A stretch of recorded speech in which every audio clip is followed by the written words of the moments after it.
ராஜமாதங்கியே போற்றி. ஆடி வெள்ளி அதிகாலை உதித்தவளே ஸ்ரீ ராஜமாதங்கியே போற்றி.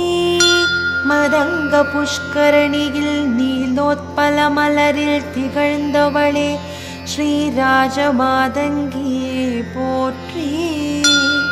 மரகத பச்சை நிறமேனியில் பரிமளித்தவளே ஸ்ரீ ராஜமாதங்கியே போற்றி. கரங்களில் வீணையும் கிளியும் கொண்டு மைவிழிகள் விண்ணிட தோன்றியவளே ஸ்ரீ ராஜமாதங்கியே போற்றி. மதங்க முனிவர் கண்டெடுத்த மாணிக்கவல்லியே ஸ்ரீ ராஜமாதங்கியே போ